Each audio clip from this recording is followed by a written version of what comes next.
He walked through central London like any other man in his 60s.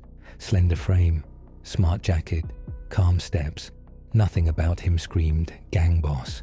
But Tommy Adams was no ordinary pensioner. He wasn't just running errands or heading to the pub. Behind that quiet exterior was one of the most feared names in British organised crime. For years, the Adams family, known on the streets as the A-Team, operated from the shadows of Islington. While the craze courted cameras and tabloids, the Adamses built empires in silence. Drug deals, extortion, contract hits, money laundering, all low profile, all effective. And Tommy, he was the family's accountant, fixer, and financial brain. But by 2024, he wasn't moving heroin or guns. He had graduated to something more lucrative, more complex, and far harder to trace: tax fraud.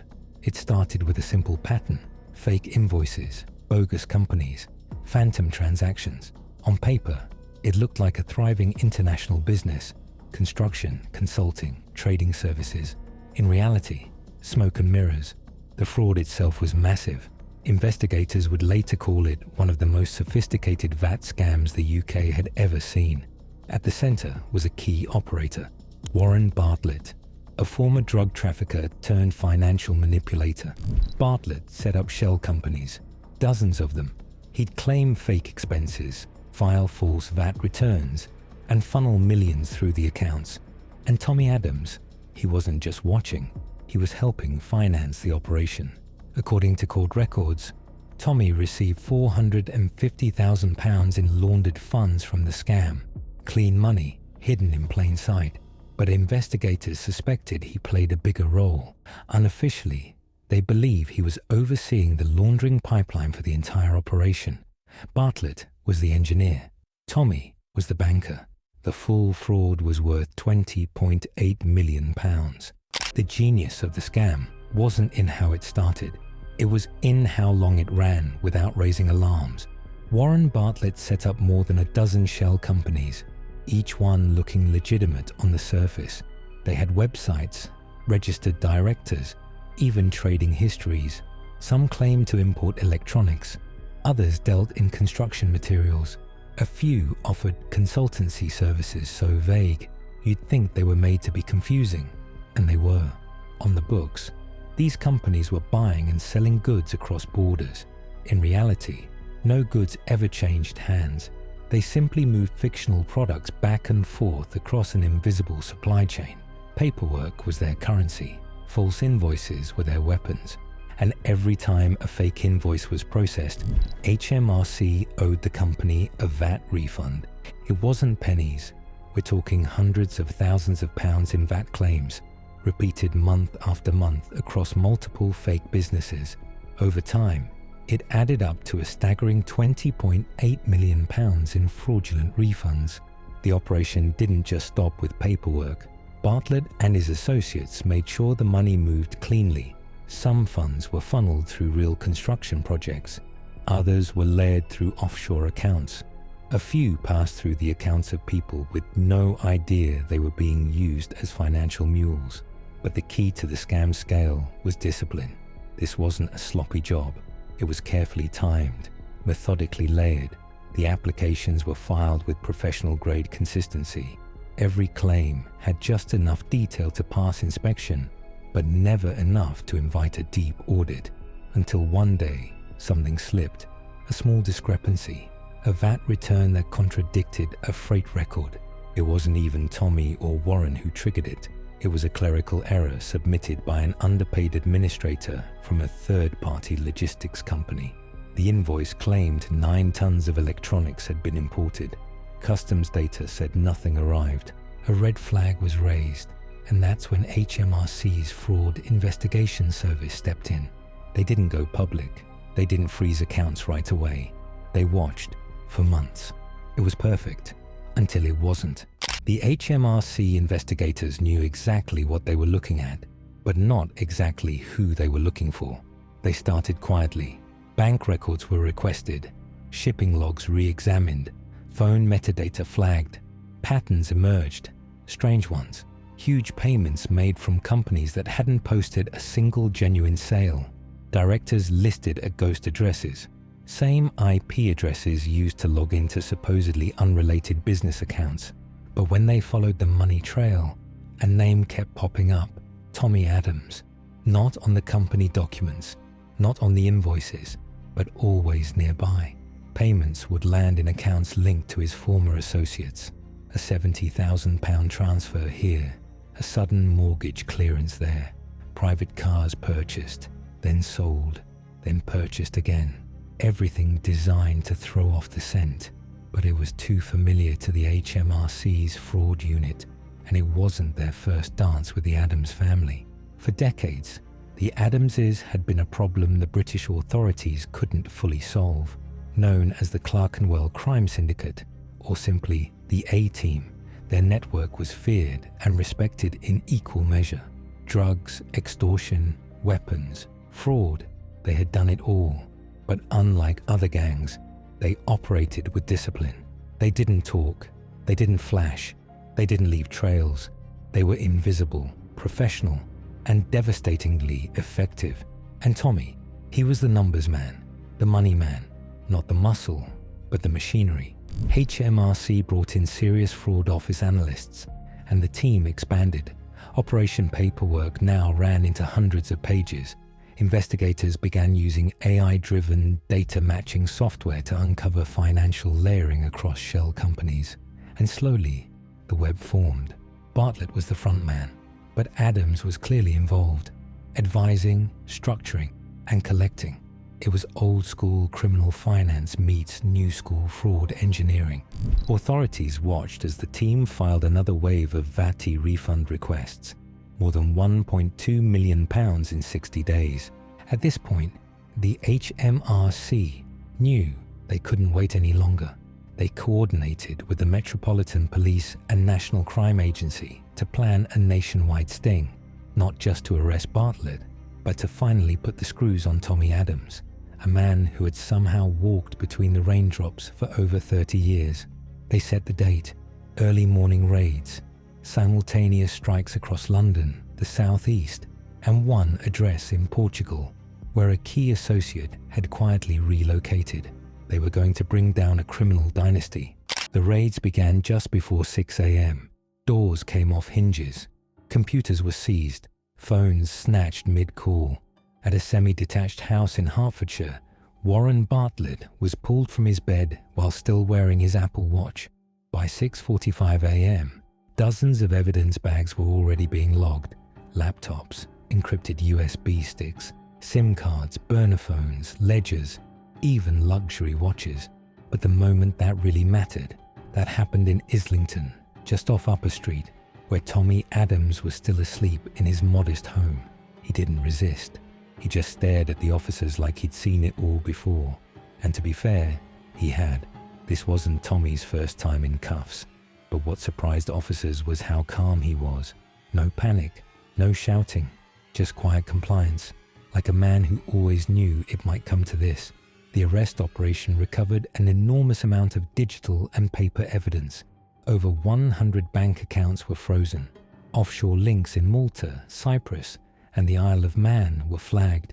Investigators even uncovered internal communications using coded phrases like repack the toolbox, meaning to restructure shell companies, and clean the showroom, to launder recent funds. Bartlett, under pressure, flipped first. Facing overwhelming evidence and decades behind bars, he provided a partial confession, admitting to fabricating the VAT scheme and naming several other players. But when it came to Tommy, his statements became cagey. He said, "Let's just say, the guy taught me how to move clean. The Crown Prosecution Service didn't need much more." A criminal case was filed within weeks, charging Bartlett and Adams with conspiracy to cheat the public revenue, money laundering, and possession of criminal property. At trial, the courtroom was packed.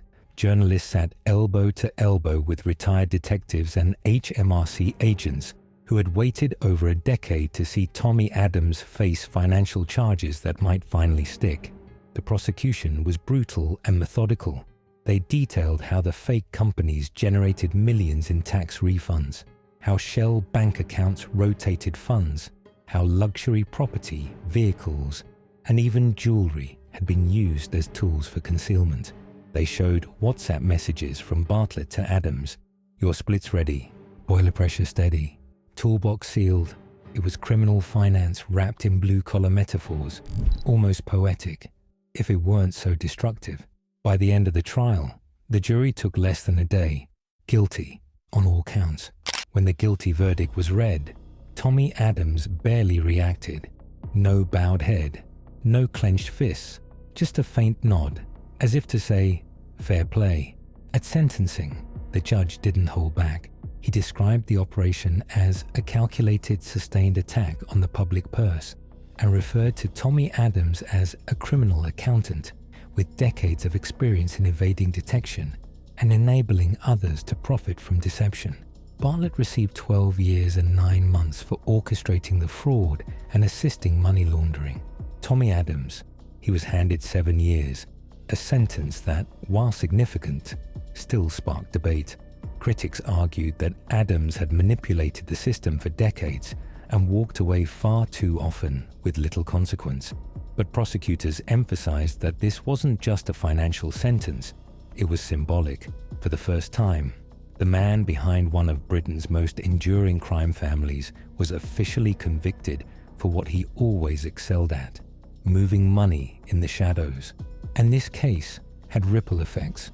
Over 30 bank accounts were seized, offshore assets frozen.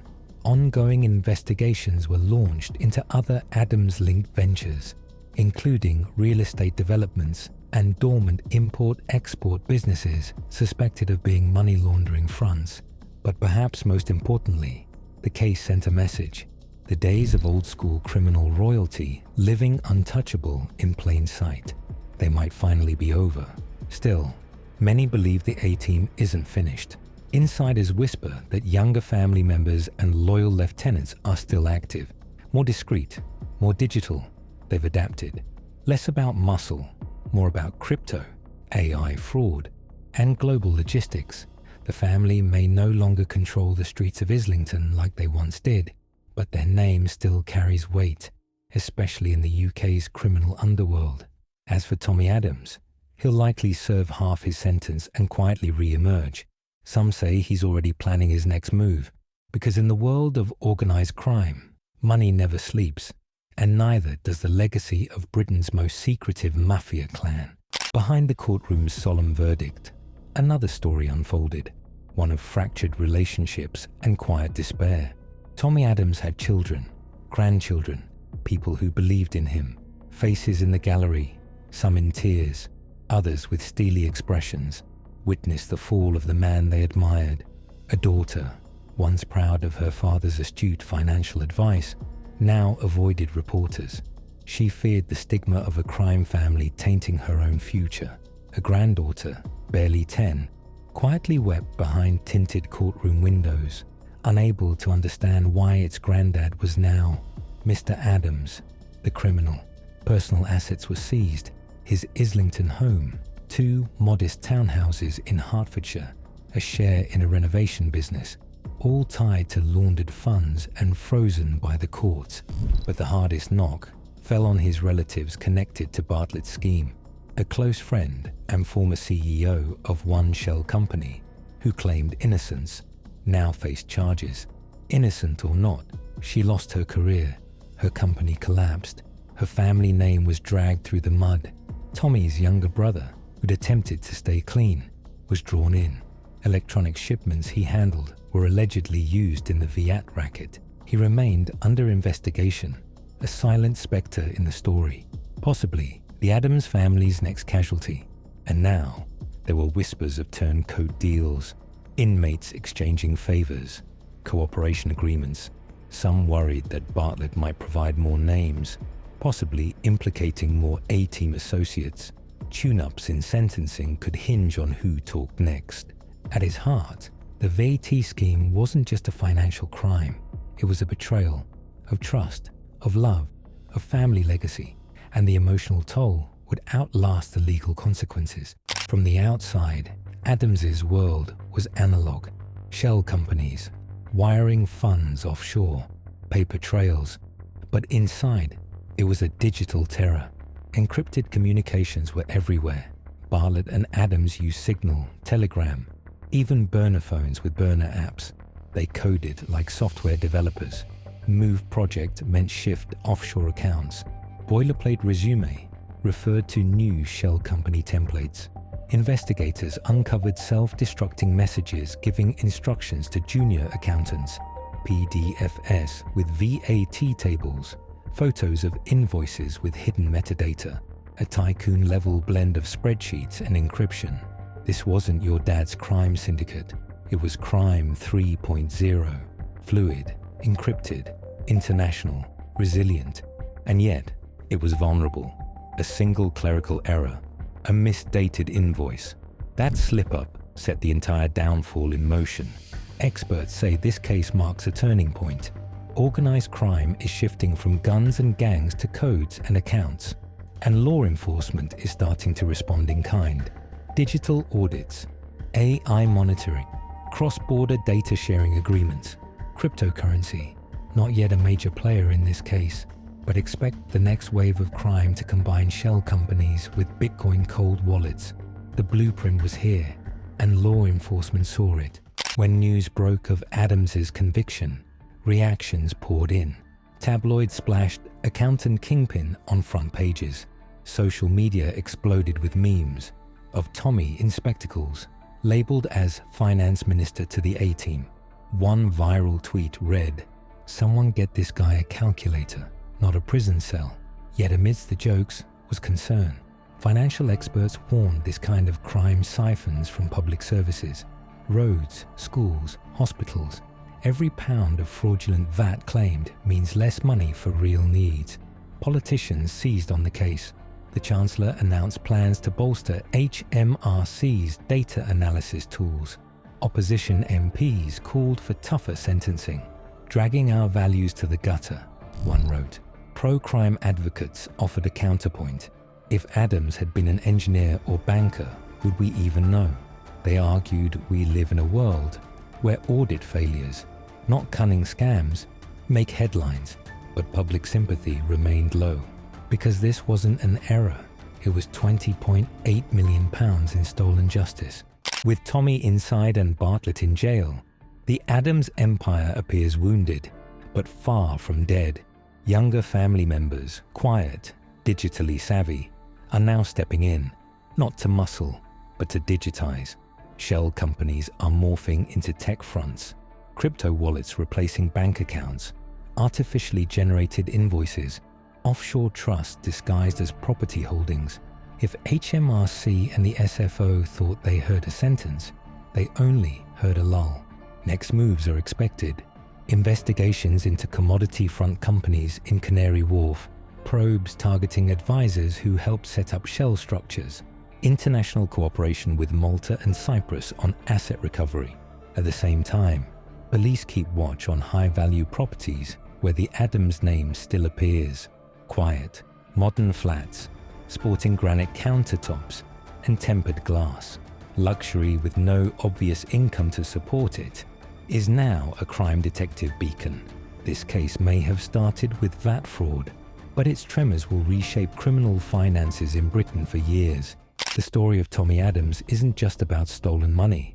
It's about a system that lets clever criminals slip away into spreadsheets, while the rest of us navigate bus lanes and broadband charges. He wasn't flashy. He didn't fire guns. He fired keystrokes and false invoices. He rewrote the rulebook of Mafia finance. And when a man like that gets caught, it's not luck. It's evolution. Enforcement evolving. Data evolving. Crime evolving back. So ask yourself, how many more VAT syndicates are operating under our notice? What's stopping the next grandparent from burying an empire in account books? And now that the cage doors have cracked open, will others learn from Tommy's mistake or follow his blueprint? The answer will shape the future. Because in the quiet world of digital crime, the paper whisper is mightier than the gunshot.